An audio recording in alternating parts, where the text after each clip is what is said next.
Ahoy, mateys, and welcome to the Pirates of the Caribbean review, where we talk about all the Pirates of the Caribbean movies. Review. I'm not going to be doing that voice throughout the I was entire about to be video. like, I won't be able to handle it. Gents, welcome to the Pirates of the Caribbean. This is to show support for Johnny Depp. Yes. We decided to binge watch all 5 Pirates of the Caribbean movies, Yes. and if you're familiar with our Harry Potter video, we're going to talk about the movies chronologically, and then we're going to rank them at the end. Yes.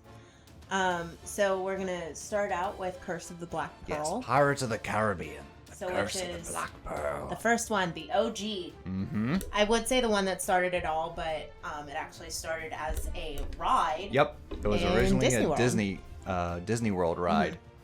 And this was their first time doing like a movie based on, well, not the first time, but this was like the biggest success they got from doing, and they kept trying to do it since. Yeah, but I with think like this the one Haunted Mansion, has definitely Tomorrowland, like held the best. yeah, this sure. is the one that At least is for the a most little successful. It was good for a while. For a minute, for a little bit. We'll start positive. Yeah. So Here. no, that one I decided. Pirates of the Caribbean and the Curse of the Black Pearl Yes. is a very enjoyable movie. The first time I watched it, I was in awe. I just really like that it doesn't diminish like pirates for what they are, that they steal, they're very angry people. But it also adds a little bit of wholesomeness in the first one where it's like nothing too terrible happens. It is Disney after all. But it definitely It very satisfies. much feels like it's replicating the ride, both in like tone Yeah. and in how like you're like, well, that's kind of silly, but like for a ride, it's exhilarating and exciting. I don't know. I think that it scratches the itch for like the romanticized pirate story. Yeah, I can get behind that. So it's like, I definitely think that it's something that has changed storytelling for I think the better. the Pirates of the Caribbean movies are like pseudo realism because like it's Port Royale and like there's obviously They're real influence of like the locations, French, yeah. the English, but like it also has that blend of fantasy. Yeah. Like the characters, like Jack Sparrow doesn't exist. He doesn't have like a real pirate equivalent. Yeah, he's just is like just a the fictional protagonist of the character. ride. Yeah. Same with like Elizabeth Swann, like Will Turner, like they're not based off of anybody. So it has that fantasy, but everything is done really well when it comes to like what the ships would have looked like, the costuming, things like that. So. Yeah. The movie starts with Gibbs as a sailor, and then later on he's a pirate. We're just like, wait, How'd that happen? I wonder how that transition went about. Especially because young Elizabeth Swann is singing Yo Ho, Pirate's Life for Me, and he goes, "It's bad luck to talk about pirates at Don't sea." be doing like, that. And then all of a sudden, he's pirate. We're like, how'd that happen? But Gibbs is one of the like mainstay characters. Yes. So I think he appears in every single movie. yes. Yeah. But the first one, I definitely think it was fun. It was like, it was a new concept for our generation when it comes to like pirate movies. It definitely introduced an entire generation to Johnny Depp and his... Welcome to the Caribbean, lad. Oh, he made that character his own. like, it just really brought to life a lot of imagination for a lot of young kids that saw it when it first came out. Like, he made Jack Sparrow unique, whereas Geoffrey Rush How the blazes did you get off that island? was the ideal pirate. When you think pirate, you think of someone basically like Barbossa. Yeah. And Captain Barbossa is not only a good villain, but just a very good pirate. He's got the R in there. Yeah. The manner of speech. Whereas, like, Johnny Depp, his, like, for Captain Jack, his eyes were very white. Whereas if you notice, like, all of the other pirates, they have very, like, yellowed eyes. Yeah. They actually wore yellow contacts. Yeah. I those little details, the only thing that I was like, not super accurate, again, it's fantasy, were the teeth. Oh, okay. So, like, pirates did tend to take care of their teeth, even if it wasn't to the best of their capabilities. They didn't have, like, rotting teeth. Oh, okay. But Speaking they did of have rotting, like pig legs and stuff from scurvy. so this was the first time I saw this movie in about 6-7 years. Yes. And we got to see the moment where, like, the moonlight shows us for what we really are. And I'm just it shows you as PlayStation. I remember it being so cool and so good. And I was like, ooh, look at all the dead people. And then we watched it and I was like, Yeez has better graphics. Like, yeah. like, the graphics were... very early CG. Yeah. Which I felt this... and the last movie we're going to talk to had the most noticeable CG. Yeah, where it was just like they. Whereas all the other movies had like a sense of like polish and style. Yeah. And again, like that's gonna happen with the times. Right. Like, I think Pirates of the Caribbean: Curse of the Black Pearl was 2001 or 2002. See, and that makes sense. Like why we would have been like blown away seeing it. Because I remember I saw it in theaters, and I was just like, "Oh my god! Like that's so good." Mm-hmm. But I would have also been in elementary school, so I just remember really, really liking it. So, and I still really like it. I think it holds the test of time. It's still a lot of fun to watch, even if it's the a very graphics enjoyable aren't movie. The best. I love the sword fights. I like the sword fight at the end. Yeah. I think my favorite sword quotes. fight though is still between him and Will Turner and the armory. Not the armory, the blacksmith. Yeah. Yeah, that's a very good fight too because Will is very like prim and proper like dueling. So he would probably be like the best swordsman out of the entire series. Whereas Jack Sparrow, he's a pirate. He doesn't fight fair. He fights dirty. You see him throwing things throughout the fight. You see him like kicking things. And even to by distract. the end, Will is like, "You didn't fight fair. You cheated." And he goes, "Pirate." Like, duh. He's like, if we fought fairly, I'd have beaten you. Well, it doesn't give me an incentive to fight fairly now, does it? But my favorite moment is when they're stranded on the beach. And he sees that she burned the rum. Why is the rum gone? Yeah. And he sees the ship and he goes, there'll be no living with her after this. Oh my god, you lost it. Like, I forgot about that line. Where, Elizabeth burns everything and Jack is just like, stupid. Like, oh god, she burns everything. And then he sees the rescue ship coming. So he knows that he was wrong. I love it. But moving on to the second one, which is... Pirates of the Caribbean, Dead Man's Chest. This one, for a long time, was my favorite. Same. I just think it has a very salty vibe. Mm-hmm. Like, you just get the feeling of, like, salt and cold and, like... Well, the rougher side of the ocean. When I was like watching these and I was just like, did Pirates of the Caribbean really need a sequel? Probably not. But especially with the second one, it definitely believably makes you understand like the consequences to how the first one ended. Yeah. And like what happens with these characters because the East India Trading Company gets involved. And they're just like, Which is who branded Jack as a pirate. Yeah. So... but even beyond that, it was like we were introduced to Davy Jones, which like if you like anything about the sea or the ocean or things like that, you know Davy Jones' locker and like the slang for like, oh, you're dead, like going to the locker. But we get to see him and like learn more about his curse. Yeah. And the Flying Dutchman. Flying which I crocodile machine. The Flying Crocodile Machine. The bloopers in Pirates of the Caribbean are just as good, if not better, than the movies. Johnny Depp couldn't remember the Flying Dutchman, and he was like, the Flying Crocodile Machine. What's it called? Like, oh Jesus. But Davy Jones is played by Bill Nye. And not he's the science guy. No, much better. It's I Bill made that Nye. Mistake. I was like, Bill Nye? He's got this Scottish accent that he's giving Davy Jones, and like all these weird mannerisms, like. Oh my god, I love it when he just like, beep, beep, beep, beep, just like out of nowhere. Do you fear death? Like, it's just funny. But it definitely his little face tentacles. Davy Jones in this movie makes me want face tentacles. Okay. Because he just like his little tentacles will like grab something and like tuck it under. Like, I'll keep this safe, and I'm just like, how convenient.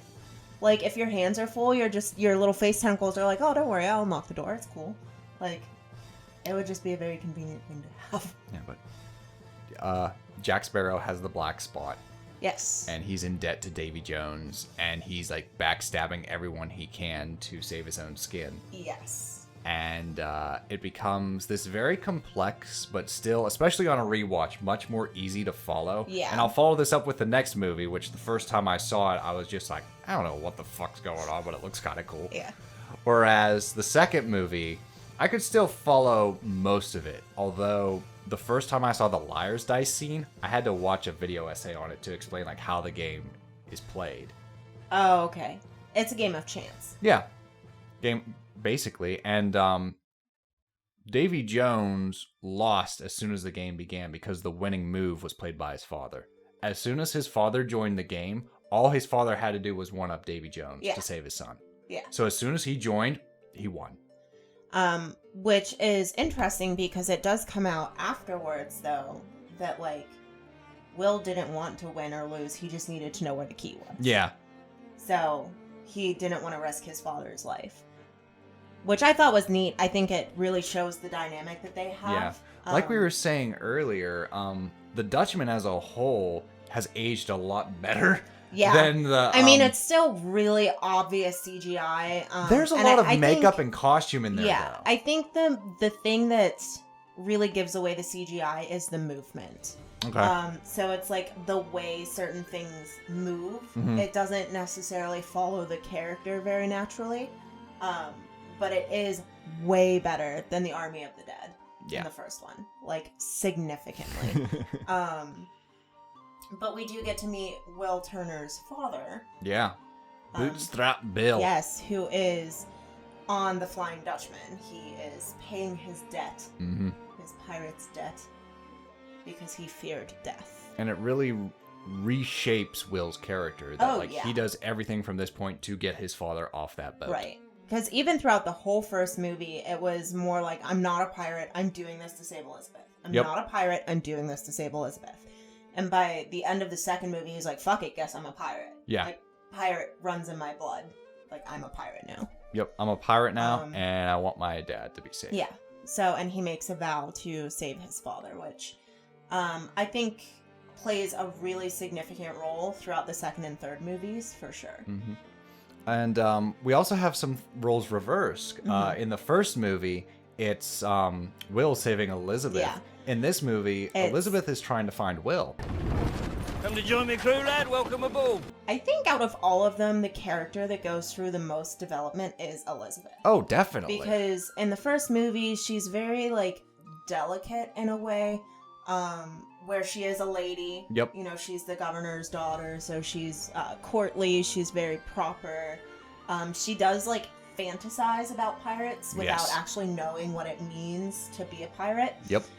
So by the second movie, she actually understands what it means to be a pirate, and she still chooses to be there. Yeah. So she chooses that life. She's not afraid of the pirates, and she's like, I'm gonna find Will no matter what it takes. Yeah.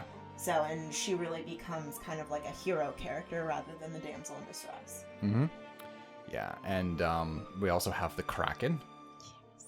The Kraken is phenomenal. It is some really good moments and action set pieces. The music is intense. The visuals are insane. I think what I love the most about the Kraken is you never, at least I don't believe you ever see the whole thing.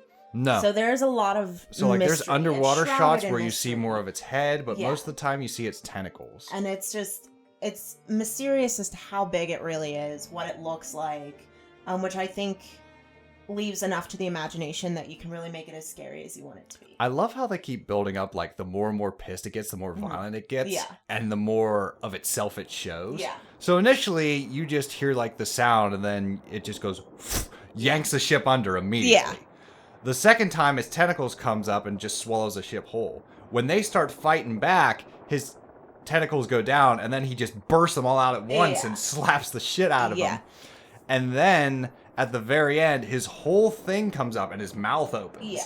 Because So, it and shows he just has, how like, all the pissed he teeth is to and- where, like, he has to push himself to the next level and be like, God damn it, I'm going to eat this son of a bitch. I love that when they're, like, talking about all the rumors and stuff of the Kraken, they're like, oh, its breath will knock you off your feet, like, it's terrible. And then, like, as Captain Jack is standing there and it, like, roars at him and all this, like, slime and goop comes and smacks him, he goes, it's not too bad.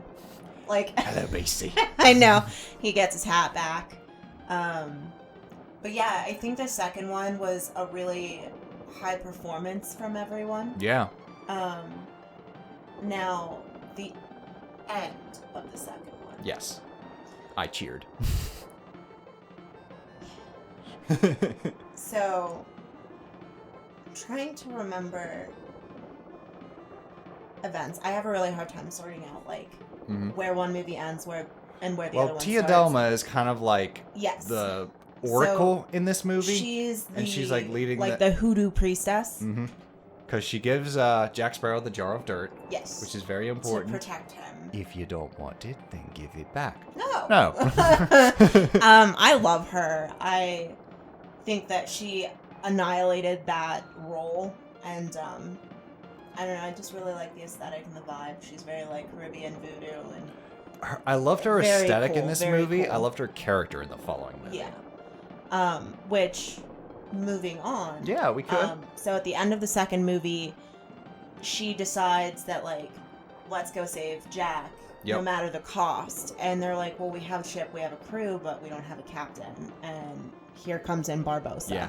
So tell me, what's become of mine? He could eat that goddamn apple. That freaking apple. That was, I think, one of my favorite parts, though, at the end of the first movie. Not to backtrack. But, That's okay. At the end of the first movie, like, as he's dying, he, like, pulls out this apple and, like, takes a bite. And it's supposed to be really symbolic. And I was just like, where'd he get that apple? Like, he always carries the apple. Where'd he pull that from? Like, he just went through this really intense sword fight and just, like... It's all about the apple in the first movie. Yeah. Because he just wants to taste again. Yeah. But kind of jumping forward. So now in the third movie, he is a more prominent side character. Which is... And as much as I like him as a villain, I love him as a side character, a secondary character.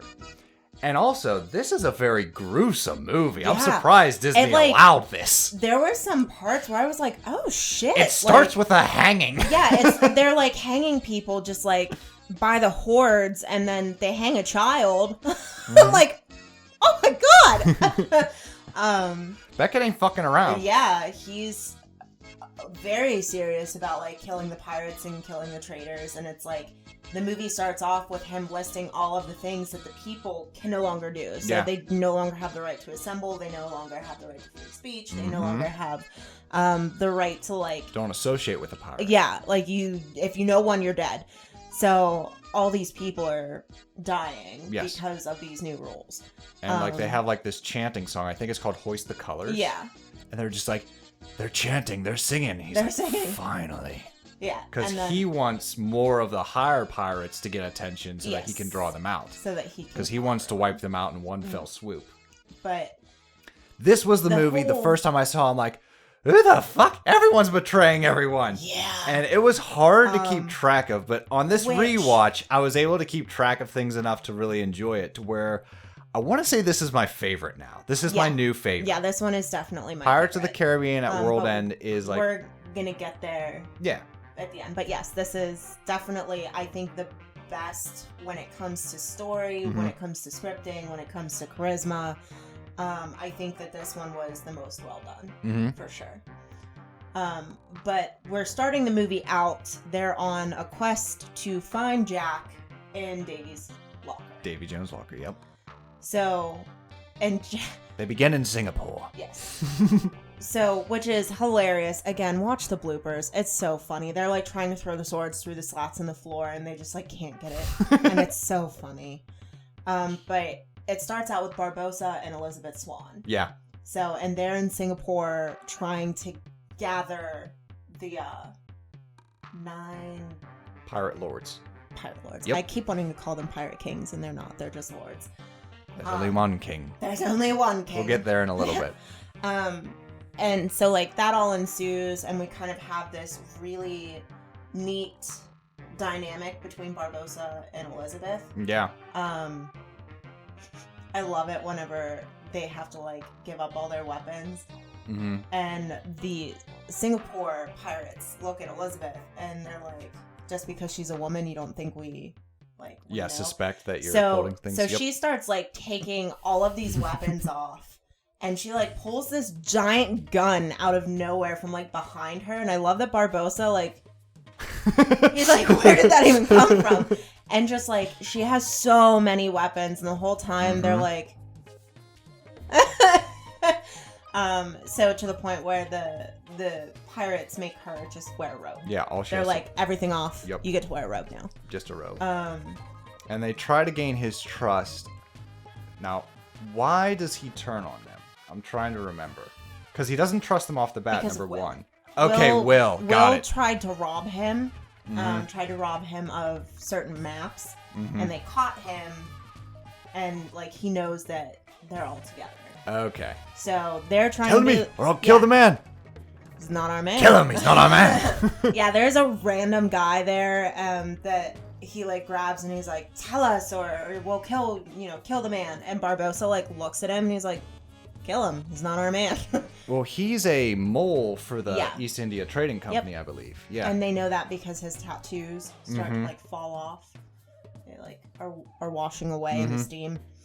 But when they are set free, basically, they collect a crew from Singapore. They decide, like, you want to find Jack, we want to find Jack. The 9 Lords have been called. Yep. We need to get together, and he's one of the 9 Lords. We have to go get him. Yep, we gotta get him. So that's how they ended up with, like, the Singapore pirate crew. And they all go to Davy Jones' locker. Yeah. And in Davy Jones' locker, Jack has gone insane. He has And lost his mind, and I forgot how finally funny it was. understand that scene. Because the first time I watched it, I'm like, all right, what the fuck am I watching? I forgot how funny it was. Like licking crabs and stuff.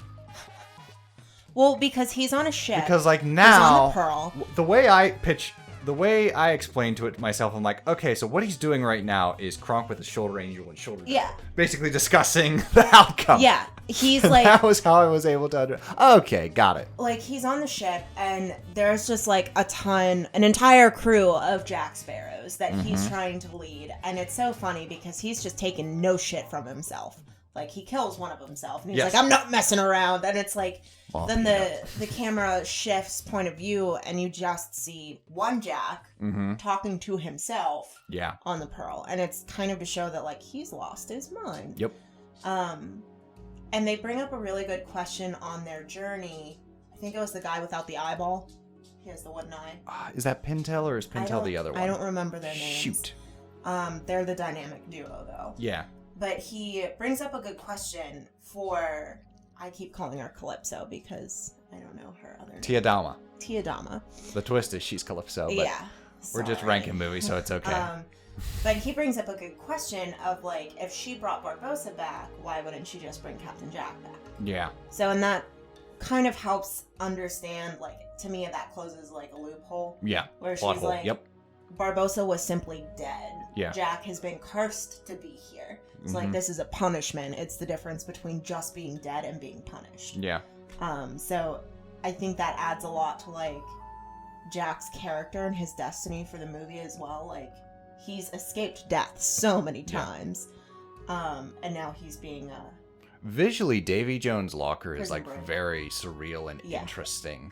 I like how like it's like a parallel world, Yeah. basically. because he is, like, on a beach, and when all the rocks turn into crabs, they, like, take his ship to water. Yeah, he be tripping. Yeah. Yeah, it's trippy. It's definitely, like, that's a very trippy scene. And the one to follow is very trippy when they have to, like, flip the boat, Yeah, they have to To go flip the back boat to, to go like, back. the regular But world. before that was like a very sad scene. And that is when they see all the people passing and Elizabeth Yeah. sees her dad. It's, And Jack's just like, hey, we're not back. yeah. When she's like, oh my god, Dad, like, come on, like, come aboard, I have so much to tell you. And he's like, Elizabeth, are you dead? And she goes, no. And he goes, I think I am. Yeah.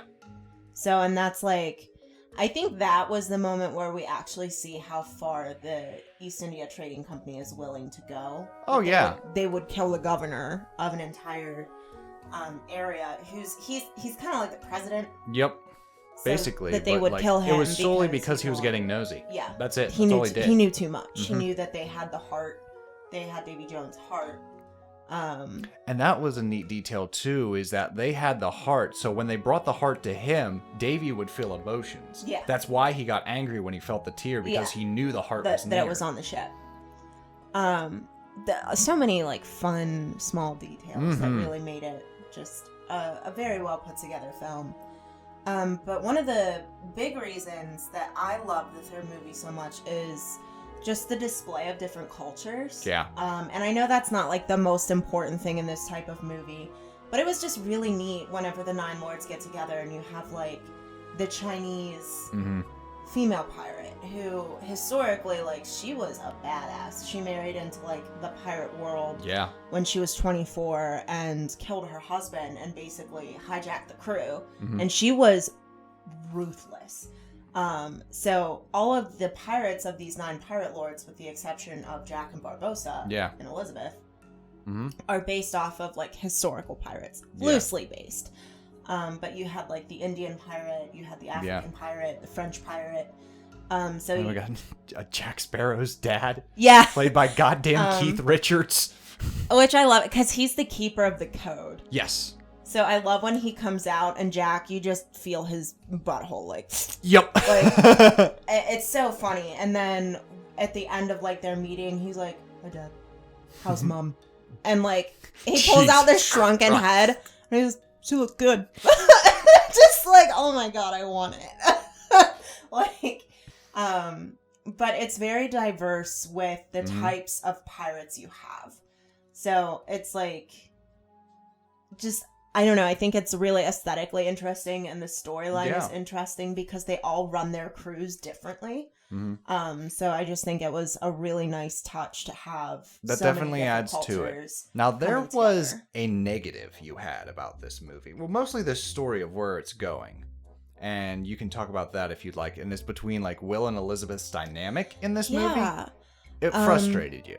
I remember you mentioning that a couple times. I know that like it works, but it's not my favorite type of trope where Will and Elizabeth are having this issue where they don't trust each other. So it's like a back and forth of like, I didn't know you were going to do that. Why didn't you tell me you were going to do that? Why didn't you tell me that was your plan? You lied to me. Well, I couldn't. Like, it's my burden to bear. And all of these things. And it really puts a rift between them. And it makes their, like, end reunion really not believable and not as impactful. Because they're fighting this whole time.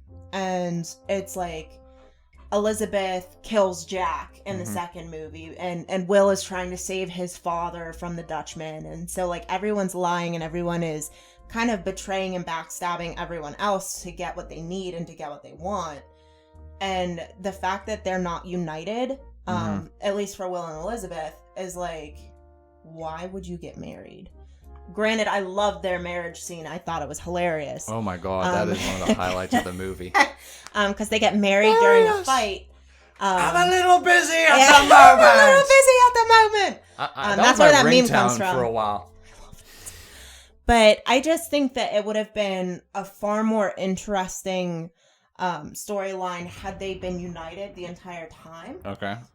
Where, like, the moment whenever Elizabeth realizes that Will thinks she loved Jack. Where it'll be like, ha ha, no, I definitely don't. Like, you're the only one for me, blah, blah, blah. And have them be united from there. Okay. And, like, him kind of tell her what's going on with his father. Because at the end of the movie, Will dies. Technically. Yes. So they get married, and then they, like, have this fun little husband-wife battle. And, he dies. He gets stabbed by Davy Jones. And then Captain Jack makes the decision to have Will stab the heart. So that he can become the new captain and continue to live. I think that would have been way more emotional and impactful had the two of them been united throughout the movie. As opposed to bickering and fighting and not getting along and being like, fine, you go your way, I'll go my way. Fine, you can't trust me. And then suddenly he proposes. And then, all of a sudden they're married and he dies. Like, it just doesn't, it's not as, like, heart-wrenching, I guess, as if they would have been compatible throughout. So that was, like, my one qualm with the story. of this one is like Will and Elizabeth are just fighting the whole time. They're just like, they don't trust each other. They don't get along. They're not fighting together. They're fighting with each other. Yeah. So that was like my one issue of the movie. Okay. But, So that concludes Gore Verbesky's trilogy. yes. Once we get beyond this point, we start getting new directors. And boy, does it show. Yeah. So our next movie is Pirates of the Caribbean on Stranger Tides. Which... It takes place a significant amount of time after At World's End. It's about... And they even allude, like, foreshadow the adventure, because at the end of At World's End, Jeffrey's like, gents, they pull out the map, and he's like, how do you feel about going after the Fountain of Youth? Yeah. So we know that that's their next adventure. And you had mentioned that you wanted it to be like, almost like a buddy film. Yeah, a buddy cop movie, but it's just buddy pirates. Yeah, with Jack and Barbossa. Yes, I feel that would have been so much better. Yes. I'm having a thought here. I don't know what the hell they were doing in this movie. I don't know. No one had chemistry with one another. It just...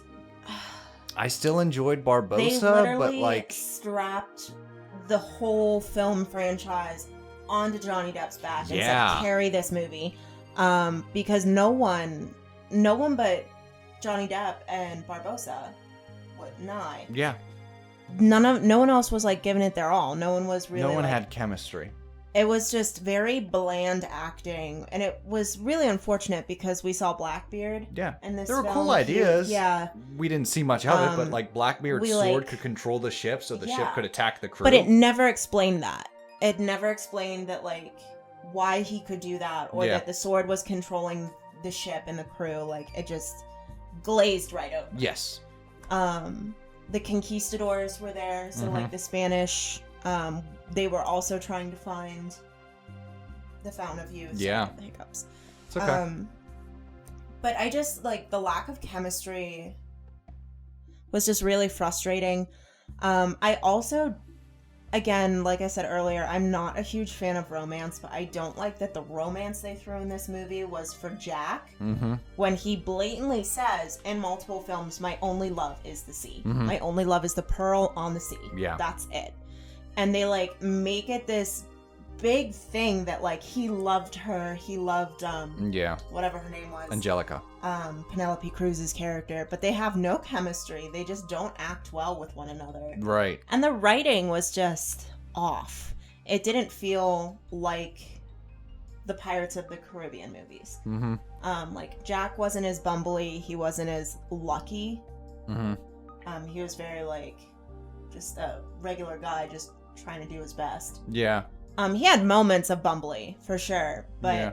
I feel like the next movie he was a little too bumbly. yeah. The He was just movie drunk the after whole this time. one.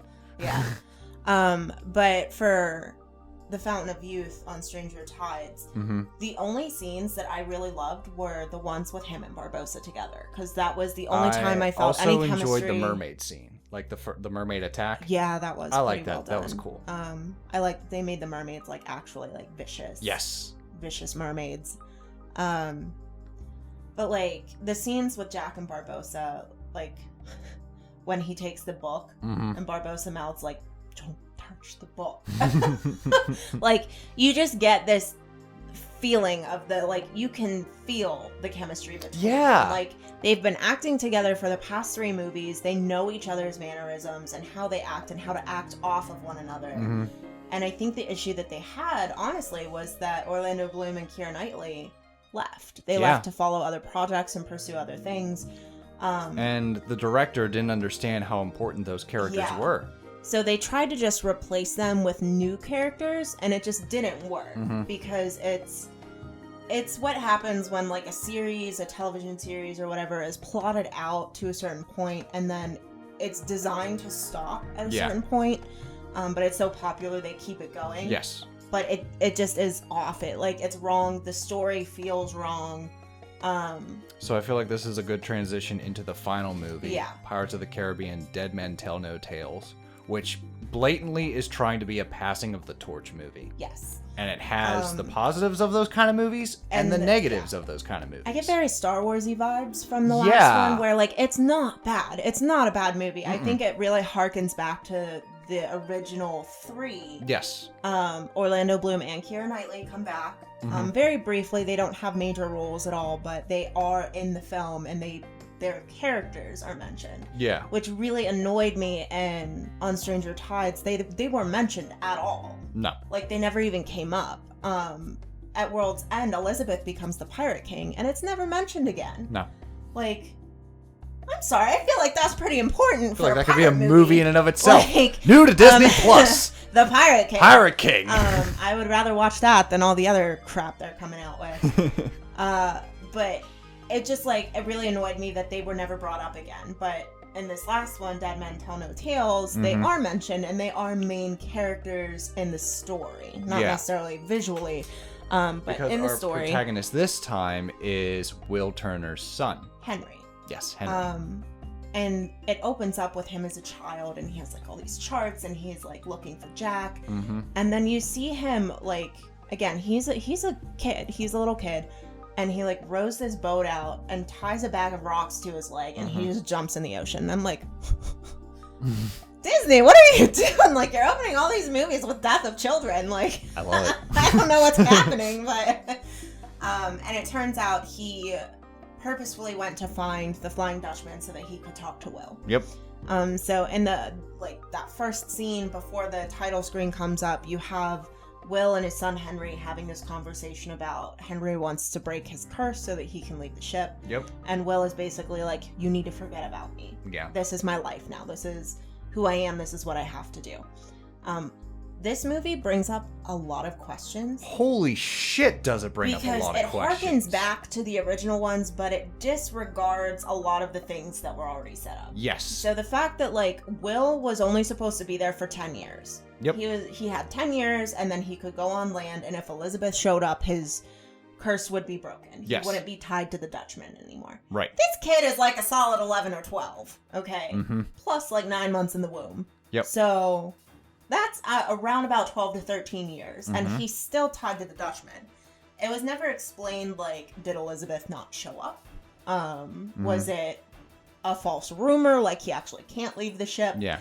It was just disregarded, as, like, it never really happened. But basically, Henry has to find Jack Sparrow. Yeah. He has to find Jack, and Jack is going to help him find Poseidon's trident. Yeah, which breaks all curses. Breaks all the curses. Which, what a deus ex machina that is. Hey, we'll find the trinket that breaks all curses. So that we can start new with everything. So no curses going forward? Because, like, they're all done? It's raises just weird. Which raises some questions for me, again, at the end, because we have this... really, I think it was a really cool scene, which we'll get there in a second. It's the underwater scene when they actually find the trident. Oh, okay. When we get there. Sounds good. Hopefully he remembers, because I know I will. Oh, shit. But, like, the main villain in this is, again, he's a Spaniard, Salazar. Yep. And he kills pirates. Yes. He is and cleansing he was the ocean. Tricked by a young Jack Sparrow. Yes. Which was weird. I hated it. I really wish they would have just, like, casted... de-aging thing that they used in Rogue One that was ugly as sin there and it's ugly as sin here. I just really wish they would have cast someone that looked like him and, like, worked with makeup to, like, make it work. But the like, CG weird young Johnny Depp, it was just weird and like, it's weird when they do it with, like, actors that it's just like, oh, we'll just make that actor younger. But it freaking pisses me off when it's actors that have passed away. Yeah. I'm like, don't fucking use their likeness like that. You can't even ask them permission anymore because they're dead. But, yes, Salazar gets tricked by Jack and he ends up dying in the Bermuda Triangle. Dying but can't die, basically. So he is haunting the seas. Yeah, and he's bound to the Bermuda Triangle. Yes. Unless... Jack has to give away his compass, the one that shows, like, what you want most.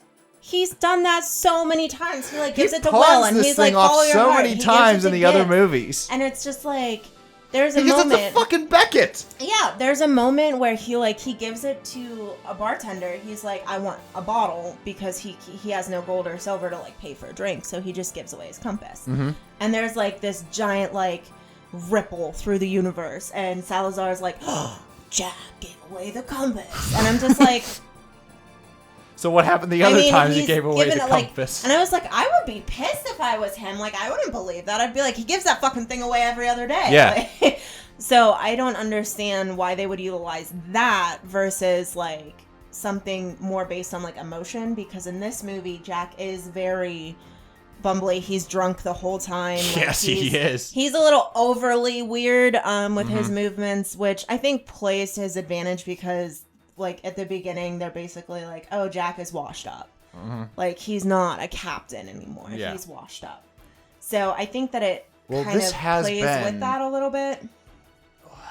Henry is what, like 17 years old? He is 17. Okay. No, he's 19. He's 19? I think he's 19. Okay. So this is 19 years after At World's End. So Jack is going to be in like his 50s. Yeah, it's understandable. You know, that he's a bit older, a bit more wobbly. But I just don't understand why they couldn't use something emotionally like, Jack has given up. Mm-hmm. Versus like, he gave away the compass. Like, he already gave it away like 8 million times before. And you're just going to disregard all of that? Okay, cool. Again, obviously, this movie was just like, hey, we got some plot points. I hope you didn't pay attention to past movies because they make no sense whatsoever. But anyway, when Jack gives away the compass and the ripple happens, they now can leave the Bermuda Triangle. Mm-hmm. So they start to like take ships down. Yes. And I think even though the CG, it kind of reverts back to like the first movie. Yes, it does. It's pretty bad CG. It gets a little choppy sometimes. The boat, their ship, I still think was really cool. Yeah, I like the design of the boat. Their ship was like a giant rib cage that like kind of like caterpillared up over the other ship and just like crunched down on it. So I thought that was pretty cool. That was a very cool aesthetic. Salazar as a villain left me wanting more. He's very simple. Yeah. And like that is a phenomenal actor. He's a very simple villain, but as much as I also could take some more from him, I think that it was enough that he was fueled by rage. Okay. He wanted revenge. He wanted to kill Jack. Yes. And that's the only thing that he could see. Mm-hmm. And I think at the end that was his downfall. Okay. So it's like, I think it works in a very simple way. Okay. Very much like how the first one, like Barbosa's the villain. And so it's like kind of a parallel there where like, the only thing is to get rid of Jack. Okay. That's all they want. It's not as complex as some of the other villains that we've met. Gotcha. But Henry? Henry has a love interest as well. Yeah, Karina Smith. Who, yes. She's an astrologer and a horologist. I love that that's like an ongoing joke in the movie is like, I'll say this movie was funnier than the last one. Yeah, there were a lot of jokes that were like smutty jokes, but not going too far. I don't want to cause trouble. What a horrible way to live. I know. But basically Karina is being executed. She's being tried as a witch because she's smart and she is learned. So she escapes with Henry and they are off to find the trident. Yep. So this is kind of the dynamic of the new, like, Will and Elizabeth. Yeah. And I call it Diet Will and Elizabeth. It is. It's like, but it's the same as like looking at Kylo Ren and Rey. Oh, definitely. You know, it's like it's for the new generation that, you know, didn't grow up with Will and Elizabeth and Jack. Mm-hmm. It gives them the opportunity to fill in the shoes, I guess. Yeah. Because the casting of Henry is phenomenal. Like, that kid looks like he's the child of Orlando Bloom and Keira Knightley. Like, they did a great job casting him. But they're looking for the trident and they find it. Mm-hmm. So they find the trident and the scene where they get the trident and they break the curses, immediately all of the Spaniards from Salazar's ship turn back to human. They're not like PC anymore. They're not dead. And they're drowning because they're in the ocean. So they're like trying to get into the part of the where the sea parts. Yeah, where the sea parts in that like little crevice, because they're all drowning because their curse was just broken. And it reminded me of the coral forest in Ys. Yeah. It was a very cool aesthetic. It was really cool. It was, with the exception of the ship, that was where the budget went. Yeah, for sure. But I just looked at you and I was like, does Henry know that he just broke his father's curse while he's like on the ocean floor in the Dutchman? Like, he probably just drowned his dad and everyone on the ship, because it was like instantaneous. There was no like, oh, once everyone is safely on land, like the curse is broken. Yeah. It was just like immediately all curses broke. But then we have the moment that cavernous area starts refilling with water.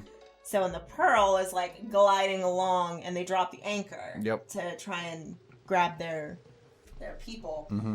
And we find out that Karina is Barbossa's daughter. Yeah. So, and she finds out that she's the daughter of a pirate. Yeah. Which was kind of like a nice little sentimental moment, I guess. It was fine. And then Barbossa sacrifices himself. Yeah, and of course, I was like, well, they were my Barbossa favorite just, character. Like, flies back into the ocean to save his daughter, and it's like, okay, like, yeah, that's fine. Barbossa in this movie, I wanted to like, but like, even in the fourth movie, I was like, why is he a privateer? I was he pissed. goes through all that. I was so mad. To cut throat to get back to the pirate, and he gets his hat back and everything. I'm like, Yeah, okay, and then- we're good. and then we got this like Captain Hook Barbossa that I didn't like at all. He becomes a commander. Commandeer. Commandant? No. Commodore? Commodore. There you go. I was like, commander? Commodore. So he has a fleet. Yes. Which I think is why he wears like the wig and all the jewels and stuff, is because he gets more money from all of his ships. But yeah, I was really upset when he was like a privateer, and I was like, Barbossa would never be a privateer. He would never work for the king. Like, he is a pirate through and through. Yeah. And, like, he was just this weird, like, gross version. Like, I was just really upset, and then it came to pass that he was just trying to get to the fountain so that he could kill Blackbeard. Yep. Because Blackbeard took his leg. Yes. He has a pig leg. He has a pig leg. But yeah, the last movie, it does end. I thought it was kind of funny. All right. It ends with like Henry and Karina are standing on land in like this nice little field, and they look out to the ocean and they see the Flying Dutchman, and it has white sails, and then you see like Will walking up towards them, and it's like this nice, sweet moment of like he saved his dad. And then, like, the camera pans over from, over the hill, and you see Elizabeth, and Elizabeth sees Will, and they, like, run to each other and embrace. And I'm like, aw, how sweet. Karina just lost everyone. Like, she was an orphan who found her dad, and then her dad died, and she just gets to watch Henry's whole little family reunite and be happy. And I was like, that sucks. Like, give this girl something, man. She just, like, fuck her, I guess. Maybe she'll get, like, first casting on the Pirate 6. I don't know what they're gonna I don't know what they're gonna do, because they really want Johnny Depp to come back, but he said not even for 1 million llamas. Alpacas. For 1 million alpacas, he would not return. So I'm very curious to see how they're gonna go about Pirate 6 without. If they do make a Pirate 6, I want to see 1 million alpacas in some scene I just want to somewhere. see them in the background grazing in a field. All right, so those are the movies. Yes. How would we rank them? The worst Pirates of the Caribbean movie for me is Pirates of the Caribbean on Stranger Tides. I would agree. Yeah. It lacked chemistry, it lacked story, it lacked emotion. It just. Yeah. Next up is Pirates of the Caribbean Dead Men Tell No Tales. Better than Stranger Tides, I could get on board with that, yeah. but I feel like it has way too many questions. Like, on top of it, what the Yeah. fuck happened to the witch? She's just Calypso? there. No! The one in Dead Men Tell No Tales. Oh, yeah, she just serves her purpose to, like, fill in more plot holes while creating 5 more. Yeah, and then what happens there's to like her? a legit witch, and then just she is gone, and I didn't even realize that, because she was just so unimportant to me. Yeah, To the story, that I was like, I don't really give a shit. I I don't know. I miss 'Cause Calypso. I'm just trying to like count all the times I was just like, why are you giving me so many questions when you can just wrap this shit up? There were a lot of questions. While the film was better than On Stranger Tides, it did leave a lot of questions, and it disregarded a lot of things that were already predetermined and pre-set up from the other films. I would say after that, I would put the first movie, Pirates of the Caribbean, The Curse of the Black Pearl. I could get behind that. That was a really difficult one because it does hold like a special nostalgic place. That one used to be my favorite. Yeah, same. Like, it would constantly battle between Dead Man's Chest. It was at World's End that I was kind of like, I don't really understand half of it. So, like, I had to give it a couple rewatches before it shot up. But I was always like, do I like Dead Man's Chest more, or do I like Curse of the Black Pearl more? I think it teeters. Those two will switch back and forth for me depending on the day of which one I like more. Because today, it's Curse of the Black Pearl. And then above that is Dead Man's Chest. And taking those characters, developing them more, putting them in more dire situations. Yeah. The CG's better. It's just a better story. Yeah. I think it's a lot of fun. We get to see seriousness, but also not lose the like upbeat adventure type quest. But the stakes are higher. Yeah. And then I would say my favorite one is the third one. Pirates of the Caribbean at World's End. I think that one's my favorite. I think that's the peak of all the characters in relationship to one another. Yeah. And they've all developed fully into like their own. I think it helped that the first time I saw Dead Man's Chest and then afterwards I saw At World's End, obviously there was like a 2-year gap. Yeah. So I was like, what the fuck? I forget half of this. Whereas this time we watched it one night after the other. We watched and that definitely helped in like retaining some of that knowledge. Which is why we caught so many of the things in the last movie of just like yeah. So the story worked for us. Yeah. But I absolutely love the third movie. I think that it was the most well put together out of all of them. It really... I agree. I didn't dislike anyone in that movie, anyone's performance. No performances, just relationships. Just that one storyline of like the relationship between Will and Elizabeth. But even through that, the acting was really well done. I absolutely love the marriage scene. The final battle in and of itself, like marriage included, is just stunning. Yeah, it's so well choreographed. So I think that's definitely the winner for me. So that's us. What are your favorite pirates? How would you rank the Pirates of the Caribbean movies? Let us know. We'd like to see some rankings from our puppers down below. Yes, and let us know. And what other movies do you want us to rank? Because we like to watch movies. All right. We'll see you guys in the next video. Toodles. This is a day that you will always remember as the day that you...